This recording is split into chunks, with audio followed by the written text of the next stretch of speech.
The Anglophone crisis in Cameroon is one of the most serious conflicts in Africa.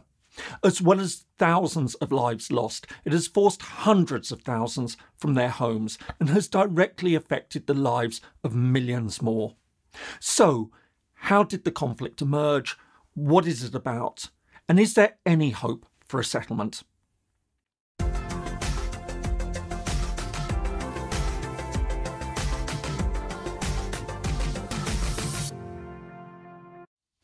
Hello and welcome. If you're new to the channel, my name is James Kerr-Lindsay, and here I take an informed look at international relations, conflict, and the origins of countries.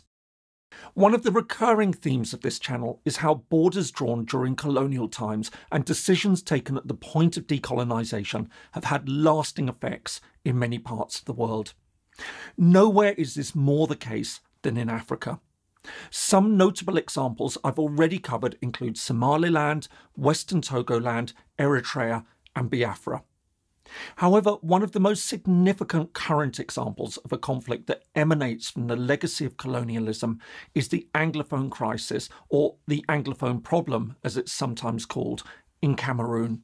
Since 2017, fighting between English-speaking pro-independence armed groups in the west of the country and the French-speaking central government has become steadily more violent. So, what is the Anglophone crisis in Cameroon? Cameroon lies in West Africa. At 475,000 square kilometres or 180,000 square miles, it's the 53rd largest of the 193 members of the United Nations. According to latest estimates, its population currently stands at around 26 million. This is made up of a number of different ethnic groups, with an estimated 24 languages spoken in the country. However, the two official languages are French and English, and this is where the main divide has emerged. While the vast majority speak French as their main language, it's estimated that around 20% of the population are primarily English speakers. The story really starts in the 19th century and the scramble for Africa. Alongside French, British and Belgian colonial expansion, Germany also sought to carve out its own imperial holdings.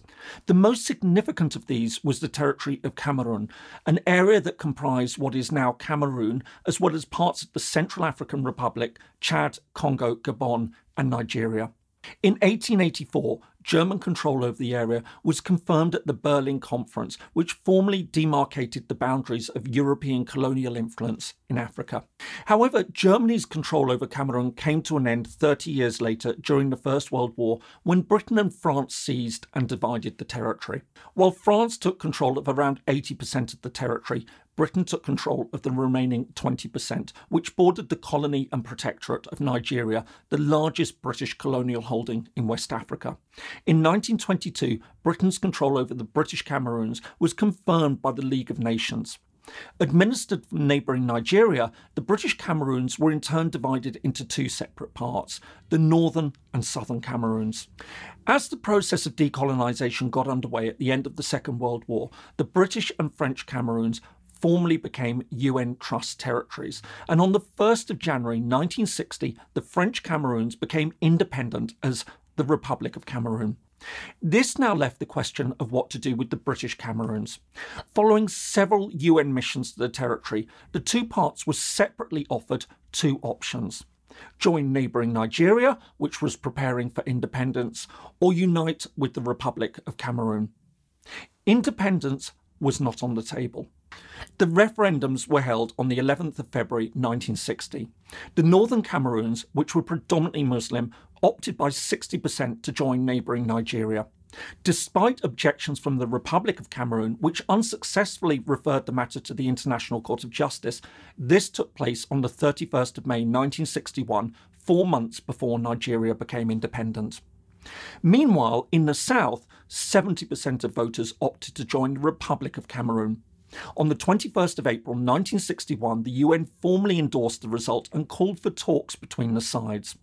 Following a process that's now contested by Anglophone Cameroonians, who argue that the results were never formally confirmed, it was determined that the two parts would unite as a federation. On the 1st of October 1961, the Southern Cameroons officially joined what now became the Federal Republic of Cameroon. As so often happens in similar cases, the relationship soon soured. While some Anglophones held senior office, such as John Foncha, the pro-unification premier of the Southern Cameroons, who became the country's prime minister and vice president, most soon felt overpowered by the French-speaking majority, which had constructed a highly centralised federation under Amadou Ahidjo, the autocratic first president of the country. Just a decade later, on the 20th of May 1972, a referendum was held to abolish the federation and grant more powers to the president. At the same time, the country was also renamed the United Republic of Cameroon. In the years that followed, the Anglophone region, now divided into two parts, the northwest and southwest provinces, continued to see its powers decline. In 1982, Ahidjo was replaced by Paul Biya, the country's second and current president. As well as steadily eroding the region's autonomy, he changed the country's name back to the original Republic of Cameroon. It was against this backdrop that various groups from the English-speaking regions of Cameroon came together in 1993 for the first all-Anglophone conference. There they issued a declaration calling for the restoration of the 1961 federal constitution. At the same time, Anglophones began to campaign internationally for their cause. Former Prime Minister Foncha, who had led the Southern Cameroons into the Union, now made the case for a return of the region's autonomy, but with no results. The following year, the conference repeated its demands, but this time insisted that if they weren't met, they would proceed with a declaration of independence. But rather than address the concerns, the government changed the constitution again, essentially erasing the last vestiges of decentralisation, and launched a crackdown on what it regarded as separatism. This led to significant numbers of arrests and sporadic violence. However, by around 2000, it seemed that political unrest had largely been quelled, although pro-independence political activity continued for much of the decade. The current phase of the crisis began in late 2016. As protests erupted over the increasing number of French speakers being posted to the region's schools and courts, the government again launched a crackdown. This rapidly descended into violence as armed groups fought back. On the 1st of October 2017, the anniversary of the incorporation of the Southern Cameroons into Cameroon, a number of groups announced the creation of an independent Federal Republic of Ambazonia, a name derived from the Ambas Bay, where a short-lived British protectorate had emerged in the 19th century around a missionary settlement of freed slaves. While many of the pro-independence organisations favoured a peaceful process, in November 2017 the Cameroon government launched a major armed campaign against dissent in the region. This in turn led to a growing militancy among a number of groups. By the middle of 2019, the situation was becoming increasingly unstable. As well as clashes between government forces and separatists, civilians were increasingly being targeted as well. On top of the several thousand who'd already been killed, it was estimated that over 500,000 people had been displaced by the fighting, with tens of thousands fleeing across the border into neighbouring Nigeria.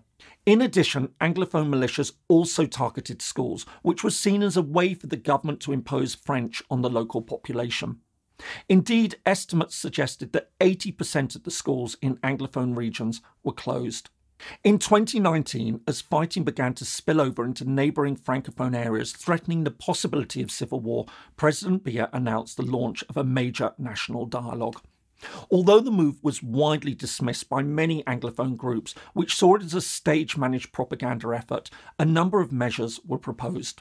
These included a special status for the two Anglophone regions, the election of local governors, the reintegration of fighters, a restoration of the country to its former name, the United Republic of Cameroon, and the relaunch of major infrastructure projects in the English-speaking regions.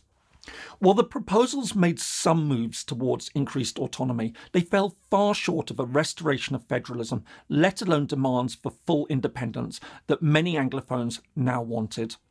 Indeed, even many international observers argued that the proposals were insufficient.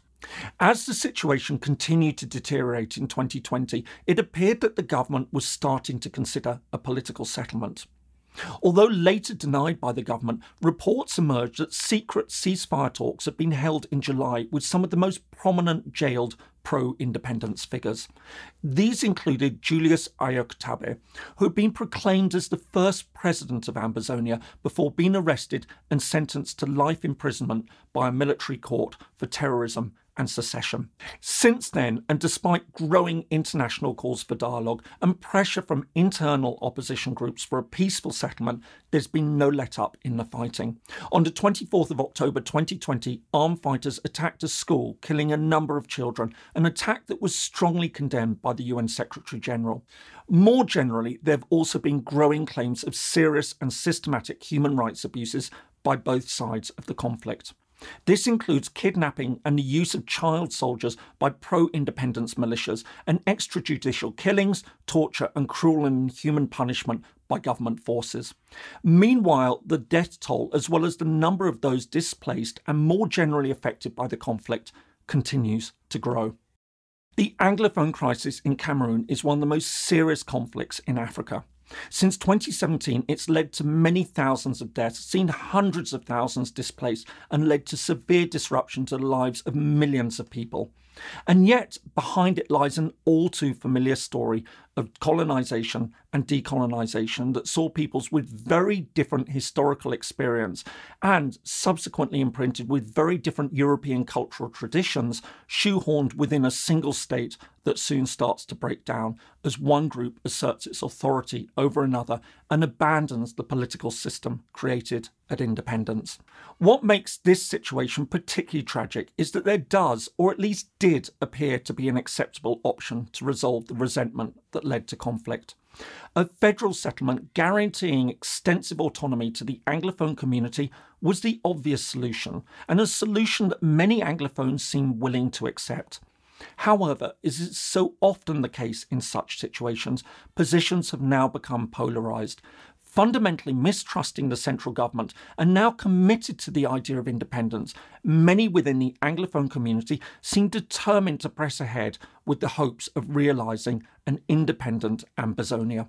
Meanwhile, the central government seems determined to hold on to the territory for no other reason that it sees it as its own, regardless of the fact that after decades of repression and efforts to rid the Anglophone areas of their political and cultural autonomy, many ordinary English-speaking Cameroonians have no wish to continue to be a part of the state.